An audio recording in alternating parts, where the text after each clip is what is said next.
భగవంతుని యొక్క రూపము పొటమరించి పైకి తనంత తానుగా అభివ్యక్తమైనటువంటి క్షేత్రములను స్వయంభూ క్షేత్రములు అంటారు.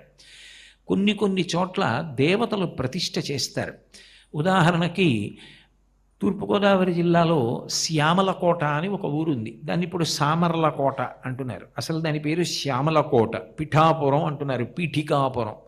దక్షవాటిక, దక్షారామం, దాన్ని ఇప్పుడు ద్రాక్షారామం. హేలాపురి, ఏలూరు అపభ్రంశమైపోయి. అలా సామర్లకోట అని పిలవబడేటటువంటి శ్యామలకోటలో గోదావరి కాలవకి అవతల వైపు సుబ్రహ్మణ్యేశ్వర స్వామి ప్రతిష్ఠ చేసినటువంటి శివలింగమే కుమారారామమై ఉన్నది. అది దేవతల యొక్క ప్రతిష్ఠ. అలా అనేక చోట్ల దేవతా ప్రతిష్టలు కనపడతాయి. కొన్ని కొన్ని చోట్ల ఋషి ప్రతిష్ఠ. ఋషి ప్రతిష్ఠ చేస్తాడు. ప్రతిష్ఠ చెయ్యడం అన్న మాటకు అర్థం ఏమిటి? ఇక్కడ జగద్గురువులు ప్రతిష్ఠ చేశారు. ప్రతిష్ఠ చేయుట అన్న మాటకు అర్థం ఏమిటంటే అంతటా ఉన్నటువంటి భగవంతుని యొక్క తత్వాన్ని, ఆ శక్తిని మంత్రముల చేత ఒక చోట వ్యక్తమయ్యేటట్టుగా చేస్తారు. అది మంత్రములకు ఉండేటటువంటి శక్తి. మీకు తేలికగా అర్థమయ్యేటట్టు చెప్పాలి అంటే, నీటిలో విద్యుత్ శక్తి ఉంటుంది. దాన్ని ప్రత్యేకమైనటువంటి యంత్రముల ద్వారా శ్రీశైలం వంటి చోట జల విద్యుత్ శక్తి అని నీటిలోంచి విద్యుత్ శక్తిని పుట్టించి మొట్టమొదట శక్తి కేంద్రముల యందు నిలవ చేసి దాని నుంచి మిగిలిన అన్ని ప్రదేశములకు తీగల గుండా పంపిస్తారు. నీటిలో అంతటా విస్తరించినటువంటి విద్యుత్ శక్తిని ప్రత్యేకమైన యంత్ర పరికరములను ఉపయోగించి పైకి అభివ్యక్తము చేసి శక్తి గృహమునందు నిలవ చేసినట్టుగా అంతటా నిండి ఉన్నటువంటి పరమాత్మ యొక్క శక్తిని మంత్రముల చేత ఒక చోట పైకి లేచేటట్టుగా చేసి ఒక మూర్తి యందు ప్రవేశపెడతారు. ఆ ప్రవేశపెట్టేటప్పుడు ఆ మూర్తి యొక్క రూపం పరమకోమలమయ్యేటట్టుగా చేస్తారు. అమ్మ కడుపులో మొట్టమొదట ఈ రూపం ఏర్పడినప్పుడు ఎముకల పోగు కింద అస్థిపంజరంగా మొదలై బుడగతో మొదలవుతుంది. భాగవతం కపిలగీతలో చెప్తారు. బుడగతో మొదలై చిట్ట చివరికి సప్త ధాతువులతో చర్మము, రక్తము, మాంసము, కొవ్వు, అస్థి, శుక్ల, మేధ అనబడేటటువంటి 7 పదార్థముల చేత నవరంధ్రములతో 2 కళ్ళు, 2 ముక్కు కన్నాలు, 2 చెవి కన్నాలు 6, 7 నోరు, మలద్వారం 8, మూత్రద్వారము 9, నవరంధ్రములతో ప్రాణ అపాన వ్యాన ఉదాన సమాన నాగ కూర్మ కృకర ధనంజయ దేవదత్తములనబడేటటువంటి 10 వాయువులు కుంభింపబడి శరీరమంతా తయారై అమ్మ కడుపులోంచి బయటికి వచ్చినట్టే మొట్టమొదట నీటిలో కొన్ని 100 సంవత్సరములు నానిపోయినటువంటి ఒక రాతిని, లోపల కన్నములు లేవు, నీరు లేదు, కప్పలాంటిది పడుకుని లేదు అని గుర్తించి శిల్పశాస్త్రమును తెలిసి ఉన్న వ్యక్తి దాన్ని నీటిలోంచి బయటికి తీసుకొస్తారు. అనేక మంది శిల్పులు దాని మీద కూర్చుని చెక్కుతారు. చెక్కిన తరువాత కొంతకాలం తర్వాత ఆ మూర్తి తయారవుతుంది. ఒక్క నేత్రాలు మాత్రం విప్పరు. ఆ మూర్తిని తీసుకెళ్ళి ప్రతిష్ఠ చేసే ముందు అధివాసములు చేయిస్తారు. అంటే శయ్యాధివాసము, ధాన్యాధివాసము, పుష్పాధివాసము, జలాధివాసము, ఇటువంటి అధివాసములు మంత్రంతో చేయిస్తారు. చేయించినప్పుడు ఆ శరీరం అంతా కూడా పరమ కోమలమైనటువంటి దివ్యమైన శరీరం ఏర్పడుతుంది. అప్రాకృత శరీరం తం అతిమన్మధరూపిణం ఘృతరీతి ఘనీభూతం సచ్చిదానంద విగ్రహం అంటాడు లీలా లింగపురాణంలో వ్యాస భగవానుడు. అప్రాకృతమైనటువంటి శరీరము కలిగిన పరమాత్మ ఆ శిలామూర్తిలోకి చైతన్యంగా ఆవహిస్తాడు. భగవంతుని యొక్క శక్తి అందులోకి ప్రవేశిస్తుంది. మంత్రముల చేత ఆ భగవత్ శక్తిని, భగవంతుని యొక్క చైతన్యాన్ని ఆవహింపచేస్తారు. ఆవహింపచేసి ప్రతిష్ఠ చేసిన తరువాత ఆ మూర్తిని తయారు చేసిన శిల్పి కూడా ఇక ఉలితో చెక్కడు. ఆయనకి కూడా వరములివ్వగలిగినటువంటి శక్తి ఆ మూర్తి యందు ప్రవేశిస్తుంది. దాన్ని ప్రతిష్టామూర్తి అంటారు. ఒక్కొక్క చోట ఋషి ప్రతిష్ఠ చేస్తాడు, ఒక్కొక్క చోట మనుష్యులు ప్రతిష్ఠ చేస్తారు. ఇక్కడ దేవాలయం జగద్గురువులు ప్రతిష్ఠ చేశారు. స్వభావరీత్యా వారు మనుష్యులే కదూ, కారణజన్ములు, మహాపురుషులు. మనుష్య ప్రతిష్ఠ జరుగుతుంది. ఒక్కొక్క చోట ఋషులు ప్రతిష్ఠ చేస్తారు. ఎవరు ప్రతిష్ఠ చేశారు అన్నదాని వలన కూడా ఆ దేవాలయానికి ఒక విశేషమైన శక్తి ఉంటుంది. జగద్గురువుల యొక్క కరకమలముల చేత ప్రతిష్ఠ చేయబడిన మూర్తి విశేషమైన శక్తిని సంతరించుకొని ఉంటుంది. అటువంటి దేవాలయాలలో చేసేటటువంటి నామోచ్చరణకి కానీ పూజకి కానీ కొన్ని వేల రెట్ల ఫలితం అధికంగా ఇవ్వబడుతుంది. ఎందుచేత అంటే ఆ ప్రతిష్ఠ చేసినటువంటి వారి శక్తి అటువంటిది కాబట్టి దాన్ని దేవాలయము అని పిలుస్తారు.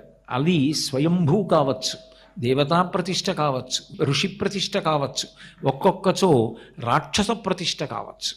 అది రాక్షసులు ప్రతిష్ఠ చేస్తారు ఒక్కొక్క చోట, అలా ప్రతిష్ఠ చేసినది కావచ్చు. ఏది ఏమైనప్పటికీ దాన్ని దేవాలయము అని పిలుస్తారు. అంటే భగవంతుని యొక్క మందిరము అని అర్థం. మనుష్యుని యొక్క శరీరాన్ని భగవంతుడి నిర్మాణం చేసేటప్పుడు ఎన్ని కోట్ల మందిని తయారు చెయ్యనివ్వండి, ఒక్కలాగే తయారు చేస్తాడు. అందరికీ ముఖం ఉంటుంది, అందరి ముఖానికి 2 కళ్ళు ఉంటాయి, ముక్కు ఉంటుంది, 2 కన్నాలు ఉంటాయి, కనురెప్పకి వెంట్రుకలు ఉంటాయి, కనుబొమలు ఉంటాయి, కనుబొమలకి వెంట్రుకలు ఉంటాయి, ఫలభాగం ఉంటుంది, చిక్కిళ్ళు ఉంటాయి, గడ్డం ఉంటుంది, నోరు ఉంటుంది, పెదవులు ఉంటాయి, దంతములు ఉంటాయి, నాలుక ఉంటుంది. ఇవన్నీ అందరి యందు ఉంటాయి. ఎక్కడో స్త్రీ పురుష భేదంలో కించిత్ మార్పులు తప్ప. శరీరము తత్వతః ఒక్కటే అయి ఉంటుంది. ఉన్నప్పుడు ఇన్ని శరీరములను, ఇన్ని కోట్ల శరీరములను ఒక్కలాగే ఆయన తయారు చేస్తున్నాడు. కానీ ఒకరున్నట్టుగా ఒకరు ఉండడానికి వీలుండదు. ఎవరికి వారే భిన్నమైనటువంటి రీతిలో ఉంటారు. ఇన్ని కోట్ల మంది ఒక చోట ఉన్నారు కదండి, గుర్తుపట్టలేకపోతున్నాం, ఆయన ఈయన ఒక్కలా ఉన్నారనడానికి అవకాశం ఏమి ఉండదు. అంత గొప్ప నిర్మాణం చేస్తాడు ఆయన. ఒక మహాశిల్పి ఆయన. లాంటి నిర్మాత, ఆయన లాంటి శిల్పి ఈ లోకంలో ఇంకొకడు ఉండడు. అంత గొప్ప శిల్పి. అంత గొప్ప శిల్పి అయినటువంటి పరమాత్మ ఈ శరీరాన్ని నిర్మాణం చేసేటప్పుడు అంత జాగ్రత్త తీసుకున్నాడు. అసలు నిజంగా ఈ శరీర నిర్మాణ ప్రక్రియ గురించి ఆలోచన చేస్తే భగవంతుడి గురించి ఆలోచించడానికి వేరొక సాధనం అక్కర్లేదు. ఒక్కసారి దీని వంక చూస్తే ఈశ్వరా, దీన్ని ఎలా నిర్మాణం చేశావయ్యా అనిపిస్తుంది. దీన్ని రక్షించుకోవడానికి గోళ్ళు పెట్టాడు. ఆ గోళ్ళు పెరుగుతాయి, కానీ ఆ గోరు తీసేసినప్పుడు నిప్పు ఉండదు. అదే శరీరంలో ఇతరమైనటువంటి ప్రాంతములను ఎక్కడైనా కించిత్తు ఛేదించినా నిప్పు వస్తుంది. రక్తం మెదడు దగ్గర నుంచి అరికాలు వరకు వెంట్రుకలంత సన్నగా ఉండేటటువంటి రక్తకేశనాళికల గుండా ప్రవహిస్తుంది. చెడు రక్తం అంతా ఒక వ్యవస్థలో వెడుతుంది, మంచి రక్తం అంతా ఒక వ్యవస్థలో వెడుతుంది. ప్రాణవాయువుని కొన్ని గ్రహిస్తాయి. జ్ఞాపకము, ఆలోచనా శక్తి ఒక వ్యవస్థ ఎందు ఉంటుంది. ఆదేశములు ఒక వ్యవస్థ గుండా వెడతాయి. కర్మేంద్రియములు కొన్నుంటాయి, జ్ఞానేంద్రియములు కొన్నుంటాయి.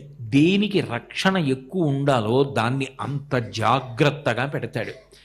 గుండె అంత ముఖ్యం కాబట్టి ఉరప్పంజరాన్ని నిర్మించి ఆ ఉరప్పంజరం మధ్యలో అంత జాగ్రత్తగా పెట్టాడు. ఎంత బాగా కట్టనివ్వండి, అది కానీ పైనుంచి కింద పడితే జారి కింద పడిపోతుంది. ఆయన పెట్టిన గుండె ఎన్నెన్నిసార్లు ఎక్కడెక్కడి నుంచి దూకానో చిన్నతనంలో. పెద్దవాడిని అయ్యాను కానీ అక్కడక్కడ కాలు జారి కింద పడ్డ సందర్భాలు ఉన్నాయి. అన్ని మాటలు పడిపోయినాయి, ఎప్పుడు గుండె మాత్రం జారిపోలేదు. ఎంత గొప్ప శిల్పి, ఎంత గొప్పగా పెట్టాడు ఆ గుండెని. ఆ మెదడు పెట్టినప్పుడు అయ్యో ఎక్కడ దెబ్బతింటుందో అని పైన గట్టి పెంకు పెట్టాడు. మళ్ళీ దాని మీద రక్షణ కోసమని కొన్ని వెంట్రుకలు పెట్టాడు. దెబ్బ తినకుండా ఎంత జాగ్రత్తగా పెట్టాడు. నేను ఏదైనా ఒక వాహనం మీద వెడుతున్నప్పుడు ఏ ముల్లో గుచ్చుకొని ఒక చక్రం దెబ్బతింటే ప్రయాణం ఆగిపోతుందేమోనని మళ్ళీ ఇంకో చక్రాన్ని కూడా వాహనానికి తగిలించుకుని వెడుతూ ఇది చటుక్కున కన్నం పడితే ఇది తీసి అది తగిలించుకుని వెడుతూ ఉంటారు. అయ్యో పాపం చాలా అవసరం కదా అని ఒక్క కన్నే పెడితే ఇబ్బంది పడతాడని 2 కన్నులు పెట్టి పంపించాడు. ఒక్కొక్కనాడు పడిశం పడితే ముక్కుతో ఊపిరి తీయలేడేమోనని అత్యవసర ద్వారాన్ని ఒకదాన్ని నిర్మించి నోటి ద్వారా ఊపిరి తీసుకోమని అనుమతించాడు. ఆయన చేసిన నిర్మాణాన్ని కదా మనం అనుకరిస్తున్నాం. విమానాల్లోనూ అలాగే ధూమశకటాల్లోనూ అంటే రైళ్లల్లోనూ అత్యవసర ద్వారములు అని నిర్మాణం చేస్తున్నామంటే ఆయన పెట్టిన అత్యవసర ద్వారాలే. ఆయనలా అంత గొప్ప ప్యాకర్ లేడు, ఎంత గొప్పగా ప్యాక్ చేస్తాడో. ఆయన లాంటి మూవర్ లేడు, ఎంత గొప్పగా కదుపుతాడో. అసలు ఒక పదార్థాన్ని ప్రాసెసింగ్ అంటారు కదా ఇంగ్లీష్లో, మీకు తేలిగ్గా అర్థం అవ్వాలంటే, ఆయన లాంటి ప్రాసెసింగ్ ఇండస్ట్రీ నడిపేవాడు లేడు.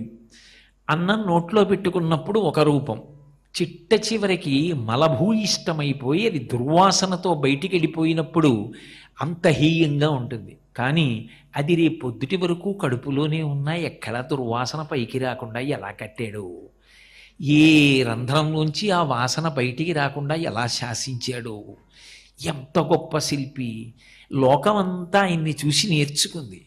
ఈ శరీరాన్ని ఆయన అంత బాగా నిర్మాణం చేశాడే, అంత గొప్పగా నిర్మాణం చేశాడే, ఎక్కడ వంగాలో అక్కడ వంగేటటువంటి అవకాశం పెట్టాడు. ఇక్కడ వంగక్కర్లేదు, అవసరం లేదు. కానీ ఇక్కడ వంగకపోతే ఇక్కడ ఉన్న పండు మొక్క ఇక్కడికి వెళ్ళదు. అందుకని ఇక్కడ వంగేటట్టు, ఇది పట్టుకుని పైకెత్తడానికి ఇక్కడ వంగేటట్టు, ఇక్కడ వంగేటట్టు చేశాడు. ఒరే, ఎవరికైనా ఇచ్చేటప్పుడు ఆలోచించకుండా చటుక్కునిచ్చేయి అని ఒకసారి ఇచ్చేసేటట్టుగా ఒక అంచె పెట్టాడు. పుచ్చుకునేటప్పుడు మాత్రం ఇలా పట్టుకుని ఇలా నోట్లో పెట్టుకోవాలన్నా, పుచ్చుకుని జేబులో పెట్టుకోవాలన్నా నీతో వచ్చేది లేదని గుర్తుపెట్టుకొని రెండంచెలు పెట్టాడు. ఇలా పెట్టుకుంటే నీతో వచ్చేది తక్కువ, ఇలా ఇచ్చేస్తే అనంతం అవుతుంది నీకని త్యాగేనైకే అమృతత్వమానసహు అని ఒక అంచెలో ఇవ్వడం నేర్పాడు. అసలు ఆయన శరీర నిర్మాణమునందు ఇంత గొప్పతనం తీసుకున్నాడు. వేదం ఈ మర్యాదని గుర్తించింది. భగవత్ స్వరూపం ఎక్కడుంటోందో ఆ మందిరాన్ని నిర్మాణం చేయడానికి ఆగమం వచ్చింది. మనం ఒక ఇల్లు కట్టుకుంటే ఎలా కడతామో, భగవంతుని యొక్క ఆలయాన్ని నిర్మాణం చేసినప్పుడు కూడా ఆగమం ప్రకారంగా నిర్మాణం చేస్తారు.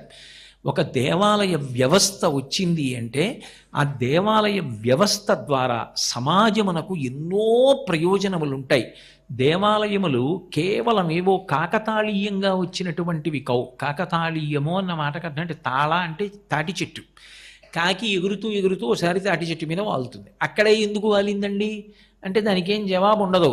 దానికి ఆ ప్రత్యేకమైనటువంటి ఆ స్థానంలో ఆకాశంలో ఎగురుతున్నప్పుడు దానికి చాలా తేలిక ఆ అంతరమనందు తాటి చెట్టు మీద వాలుతుంది. కాకతాళీయం కాకి చెట్టు మీద తాటి చెట్టు మీద వాలడం ఎంత తేలికో అలా దేవాలయ నిర్మాణమునందు కూడా అందరికీ సావకాశాన్ని కల్పించాడు. కల్పించి దేవాలయ వ్యవస్థ దేని కొరకు వచ్చింది అంటే సమస్త మనుష్య ప్రాణులు తరించడం.